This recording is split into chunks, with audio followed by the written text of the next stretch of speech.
everybody. My name is Max Riesing. I am from the University of Twente, and I will hold the talk with the title, Should Network Operators Hop on the Data Plane?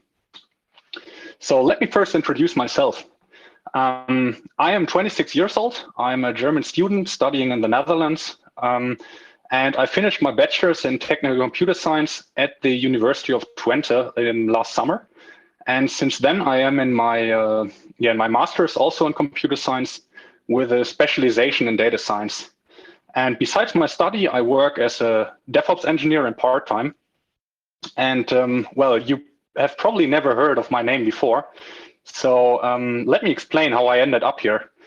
Well, my bachelor thesis, or part of my bachelor thesis, was the assessment of the quality of a block list. To be precise, the dataplane.org block list. And I discovered that there is some room for improvement in this block list.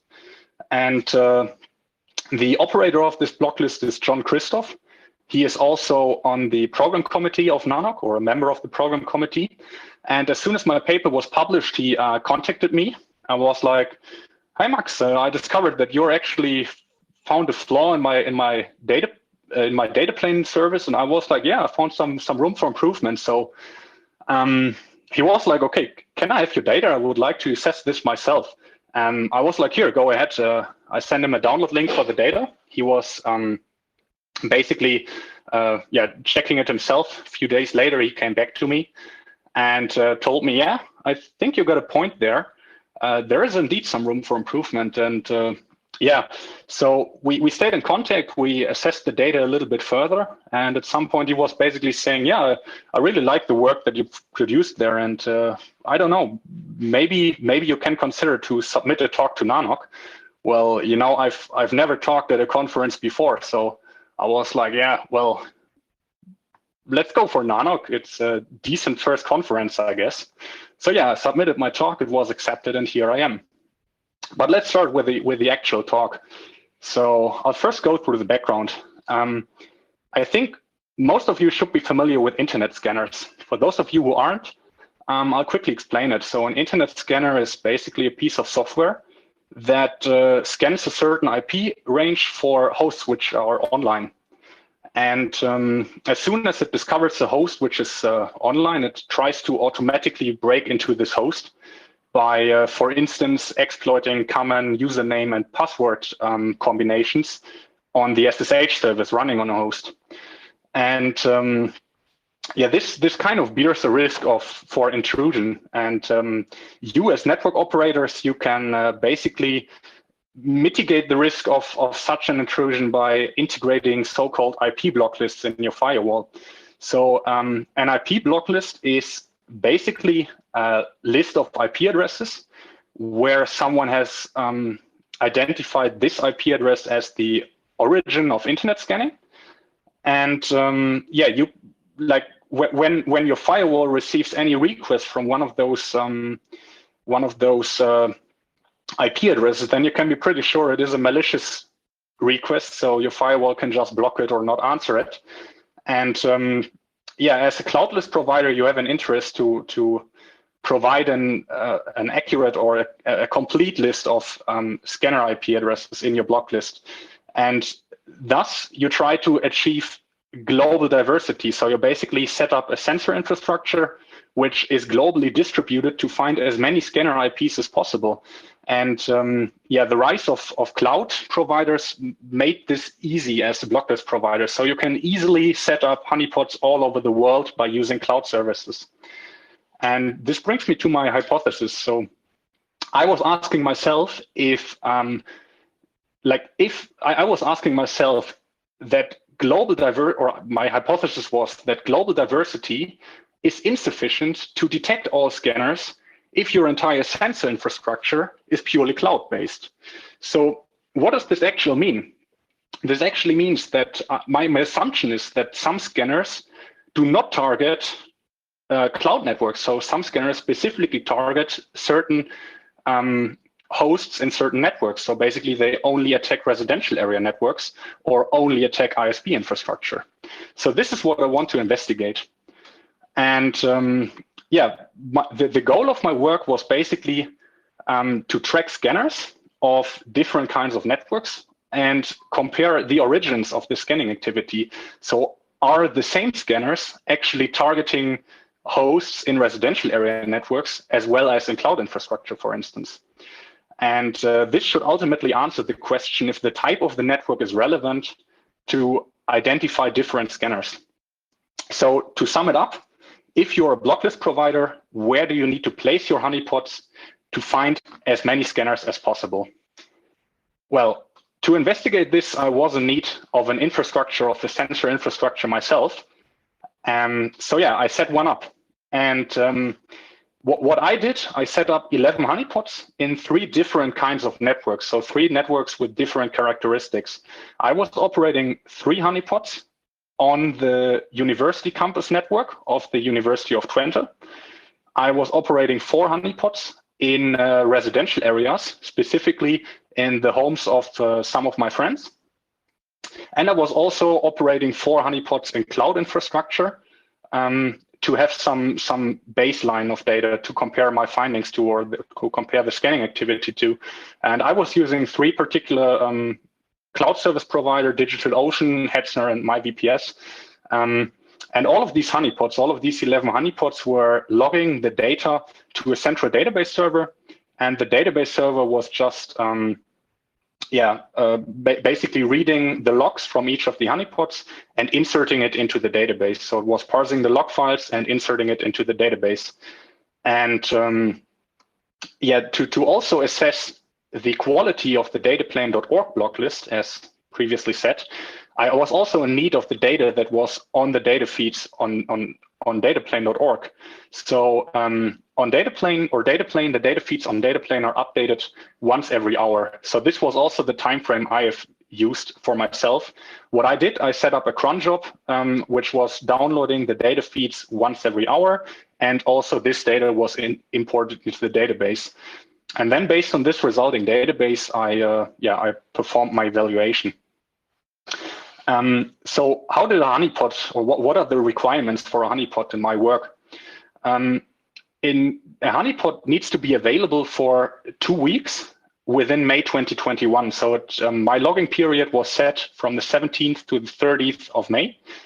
And as technical requirements, it had to be Debian-based. So it had to operate on, Debian, Ubuntu derivative, or Raspberry Pi OS or something like this.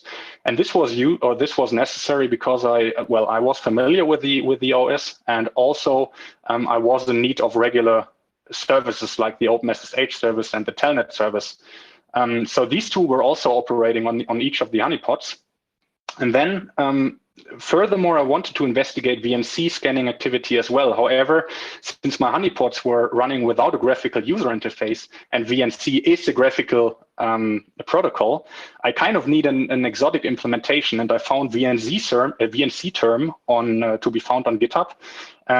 And this didn't really deal well with the nightly log rotation that I've set up on the honeypot. So after a while, all of my VNC services basically crashed and didn't start again. So from now on, I can only consider SSH and Telnet data. But let's come to the results. So with these 11 honeypots and a logging period of 2 weeks, I was I was ending up with 6.6 million requests from almost 7,200 different scanners. I will investigate this in terms of SSH and Telnet data. So VNC data is not considered right now. And what did I do with the data? I tried to find geographical patterns. I also briefly investigated the importance of Tor traffic in the domain of internet scanning. Then I focused, or I tried to uncover some temporal patterns, like some global temporal phenomena, by investigating the requests based on their UTC timestamp. And then I investigated per local time zone of the originating scanner IP address. And lastly, I also investigated the coverage of those scanners that were identified by my honeypots. And the coverage of those scanners in the dataplane.org feeds. Let's start with the geographical activity of scanners. On the top, we see telnet data. On the bottom, we see SSH data. On the left, pie chart shows the number of scanner IP addresses identified by my honeypots, and the right one, the number of requests that have arrived at those honeypots. So a request is basically a login attempt. And for telnet, we see that it is distributed globally. And in a sense, we can say that each country that has the different colors stand for different countries. And each country that has a developed IT infrastructure also contributes to a certain amount of telnet scanning. And SSH shows a different picture. So SSH is purely dominated by Chinese and US-based scanners. And only Chinese and US-based scanners contribute to more than half of the number of requests arriving at my honeypots. And what's even more interesting is that the country with the third most number of scanner IPs is the Netherlands, a teeny tiny country somewhere here in Europe. And it's also interesting that it has a particularly small number of requests. So keep that in mind. We will investigate this later. But what we can say so far is telnet is distributed equally over the globe, whereas SSH is dominated by two countries, China and the US. And if we investigate the data in detail, then we actually see that Chinese scanners mostly target the honeypots on university campuses and cloud networks. So previous research has also shown that China is somehow into intellectual property. So this might explain it. However, the US or US-based scanners target much more residential area honeypots. And then there is the Netherlands with plenty of scanner IP addresses, but very few requests in comparison. And this is what we investigate right now. So the Netherlands is not only known for its liberal drug policy, but also for its large Tor community. And what I did, I downloaded the IP addresses of the Tor exit nodes and compared it with the scanner IP addresses. And we see that quite a large number of scanning IPs are actually Tor exit nodes. However, very few requests are actually sent from those Tor exit nodes, which makes sense because routing over Tor is considerably slow. However, if we inner join the Tor exit node IP addresses from which scanning activity originates with the Dutch IP addresses of the identified scanners, then we see that quite a portion of those scanners are actually Tor exit nodes. So this explains the large number of Dutch scanner IP addresses with very few requests. Okay, let's continue with the temporal analysis. The idea was that we discover patterns in terms of the day of the week, or maybe differences between weekday scanning and weekend scanning. However, we could not really find a weekly pattern. But if we consider the hour of the day of the UTC timestamp of the request, then we see that there are slight peaks during certain hours of the day, and those are highlighted with a white background here on the right, on the graph on the right. And this brings us the idea maybe we do not need to search for global temporal phenomena, but actually local ones. So what if those peaks are related, or what if those peaks are related to the local time of the scanners? And this is what we're doing right now. So here we have depicted three example time zones for SSH and Telnet. So the time zones are of no importance, but what I want to show is the observation that we make. And as darker the background of a cell is, as more requests were performed within this hour of the day of the local time zone of the scanner. And we can clearly see that there is kind of a baseline or a base load of scanning activity, which operates all around the clock. And during certain hours of the local time, there are certain peaks. And we figured that those can be caused by scanners which are fully automated, running 24/7 for the entire year. So those contribute to the base load. And then when the bad guys are actually online and in front of their screen, then we see a peak in scanning activity, which is related to human-initiated scanning. So this is what we see from this data. And then let's continue with the coverage of the data plane feed. So basically that part of data that brought me here, or that part of the work that brought me here, I will first investigate SSH and then telnet data. So when considering the coverage of the SSH scanner IP addresses with the data plane feeds, then let's first consider the number of scanners that have arrived at the honeypot. So we see that 3,700 honeypot, 3,700 scanner IPs were attacking my honeypots in cloud and campus area networks. And in comparison, only 875 scanners have actually attacked honeypots in my residential area networks. So there is quite a difference between cloud and campus scanning and residential area network scanning. And but what we are interested in are not those scanners which target maybe cloud and campus networks. What we are interested in are scanners which target exclusively honeypots in one certain kind of network. And this is what we're doing right now. So we basically consider only those scanners which exclusively show up in the log data of honeypots in only cloud net, like only in the cloud honeypots, or only in the campus honeypots, or only in the residential area honeypots. And we see that for cloud and campus honeypots, we see that the scanner IPs identified by these honeypots are actually covered by 90% in the dataplane.org feeds. However, for scanners that target only residential area honeypots, we see that those show up to an extent of just 29% on the dataplane feeds. So we see indeed that scanners which target certain kinds of network do not necessarily show up on the data plane or on the on block lists from block list providers, which have all of their sensor infrastructure in the cloud. So let's consider the telnet scanning activity. First of all, what we see is that the share of telnet scanners is distributed rather equally. So around 400 scanners have arrived at each at the honeypots of each type of the network. So yeah, 400 at my cloud honeypots, 400 scanner IPs at my campus honeypots, and 400 in the residential area honeypots. And what's even more interesting is if we consider only those honeypots, only those scanners which exclusively targeted honeypots in these networks. And we see that 97% in each type of network exclusively targets honeypots in this area or in this type of network.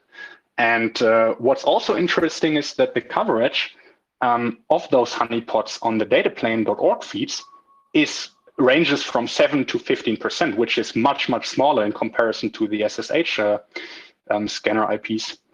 And what we can conclude from this is basically maybe telnet scanning is distributed globally much more diversely. So what we basically see is that it is harder to grasp or harder to identify telnet scanners, since maybe those are just globally operating botnet scanners that are so distributed that it is hard to, or that one scanner never actually targets more than just one honeypot out of my 11 honeypots, for instance. So yeah, the idea is that telnet scanning is indeed, or might indeed be distributed globally much more diversely. And maybe it is related to IoT botnets like Mirai botnet or one of those derivatives. So this is what we can see from telnet scanning. And once again, the coverage is also much smaller on the dataplane.org data. So it is indeed harder to grasp. And what we have seen so far is basically if a scanner shows up. So if one of my honeypots has identified a scanner, does it show up in the dataplane.org feeds? And if so, to what extent? And what we investigate right now is the time it takes until it shows up. So we consider the moment one of my honeypots has identified a new scanner and the number of days passed until it actually also shows up on the dataplane.org feeds.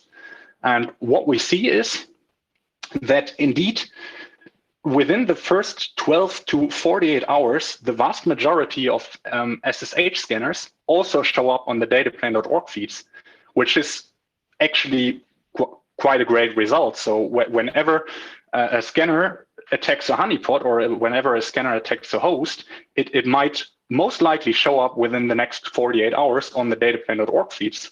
However, if we consider telnet scanners, then it takes actually days. So if one of my honeypots has identified a new telnet scanner, if it shows up, it takes days until it actually shows up on the dataplane.org feeds. So it once again confirms that telnet scanning is much harder to identify. So yeah, those were basically the results so far of my work. And since John Christoph contacted me, we were basically updating some things and investigating some more things. And this is what I want to present right now. So first of all, in the database, we actually saw that we have some bogus IP addresses in there. So a host can never have a bogus IP address, which means a bogus IP address can never actually account for any requests. However, those bogus IP addresses in my database account for 3% of the requests.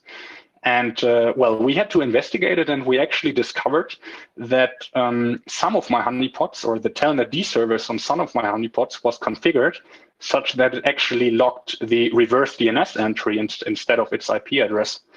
And yeah, as I said, the parser for the log data was written by myself. So the regular expression was sometimes finding an IP address within this RDNS entry and was like wrongly using this as the IP address. So this accounts for approximately 5.7% of all scanner IP addresses.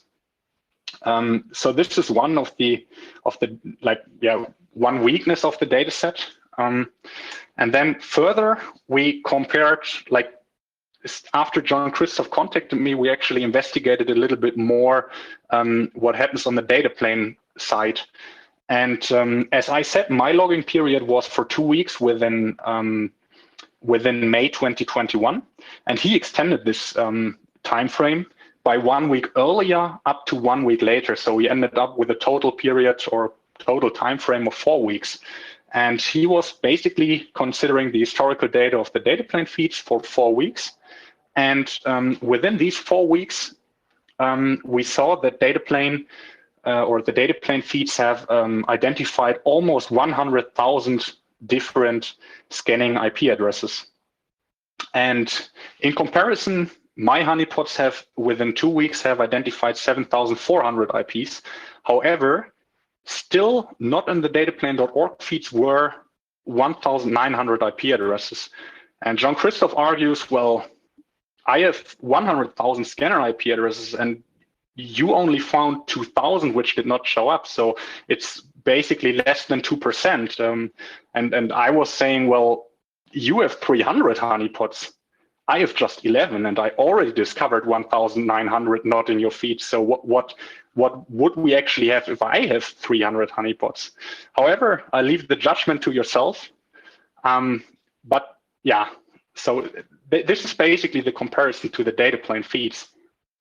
And yeah, what we can conclude is that scanners indeed target different kinds of networks, or specific scanners indeed target specific networks. And telnet and SSH scanning is of a completely different nature. So telnet seems to be much more distributed. But the most important message that I want to communicate with you today is that if you're a blocklist provider and you want to identify as many scanners as possible, then do not only consider global diversity, but also consider a qualitative diversity of networks where you need to place your honeypots. Well, with this slide, I want to thank you. I want to specifically thank John Christoph for supporting me and for inviting me to submit my talk to NANOG, and also for providing some insights to the dataplane.org infrastructure. And if you have any questions, feel free to ask and or to contact me. Thank you very much.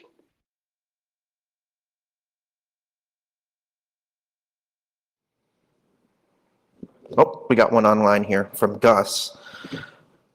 How much did you invest, time and money? Well, money was actually considerably cheap, because it was a bet, or like this work was basically the result of my bachelor project. And yeah, regarding the honeypots running on the university campus and in residential area networks, those were basically just running Raspberry Pis or services of my friends, which were online anyway. So I wasn't paying for this. Regarding the 4 cloud honeypots, I was setting up one myself on the Hetzner cloud, which was just, I think, for the entire time of 2 weeks online, was it around €2. And the other ones were actually sponsored by the university. And one was sponsored by my friend, like by a friend of mine. And yeah, in terms of money, it was for myself just €2 in total. I guess something like €20 for the 2 weeks of logging data, of logging time. And in terms of time, this entire project was going on for 10 weeks. And yeah, setting everything up was yeah, quite some work, because it was hard to actually find all of the people who can operate a honeypot for me. Like, especially if you want to convince someone, yeah, do you want to host a vulnerable service within your home network for me for some research? So this took actually some time, and then the data evaluation was something like 4 to 5 weeks in total in continuous exchange with my supervisor. So as I said, in total, including writing the paper, it was 10 weeks work. Excellent. We have a question from the audience. Go ahead, sir. Daryl Budick, SBA Edge. Max, I was wondering if you did any further correlation of the sources in relation to your targets. Did you see if some were coming from residentials, clouds, various specific cloud providers or universities? No, I did not investigate this. So what, like the focus of my work was basically comparing the scanners which arrive at residential area honeypots, cloud honeypots, and campus area honeypots, but I did not investigate where the scanners are coming from. Possibly another interesting angle to look at. Thank you. Absolutely agree with you. We have another question online. It's from Jeff with a G. You infer the scanner is aware of type of address, campus, residential, etc.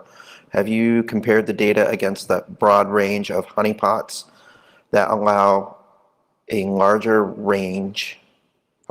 address range that is untyped? Are the scanners the same?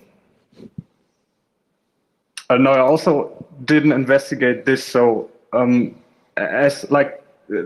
are still a couple of things that I would like to investigate as soon as I have some time. So the data is still available, and if you want, just contact me. I can provide to you a download link.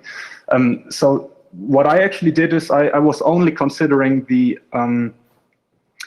type of network, basically. I mean, I also compared some honeypots or the scanning activity of honeypots within a certain type of network, and those also gave some insights.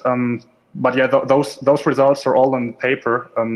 So maybe just search for the paper "Should network operators help on the data plane?" Then you find some more insights. But sorry that I couldn't give actually a more precise answer to your question. I hope this anyway answers it somehow. Excellent. We have 28 seconds and one last person in the audience. Hi, Zach Uza with Code 42. Did you consider the possibility that during your collection period, the data feed blacklist may have been actively used by your upstream providers, and how that might skew the data? What exactly do you mean they might be used by my upstream providers? Well, you wouldn't be able to detect potential sources of the scanning if the blacklists were in use actively. Just wondering how that... Oh, okay, so you mean if an ISP, for instance, just blocks incoming data from the block list? I actually did not consider this. That's a pretty good point, but personally, I wouldn't necessarily expect it, because yeah, first of all, I mean, the cloud honeypots that I was using, it wouldn't make sense, in my opinion, to actually block any incoming requests. Specifically, if you want to set up a service which is kind of used for such research. And yeah, regarding, I mean, university campus networks are usually quite rather liberal, so I don't think that there is any blocking happening. And yeah, regarding the home networks, I can't really argue. I'm not so sure how liberal the Dutch ISPs are. Sure. Thank you. Excellent. You're welcome. Thank you, Max. I appreciate it. And if we can get a round of applause for Max. Thank you. Thank you very much. And also John Kristoff for encouraging him to do it too. Thank you, John.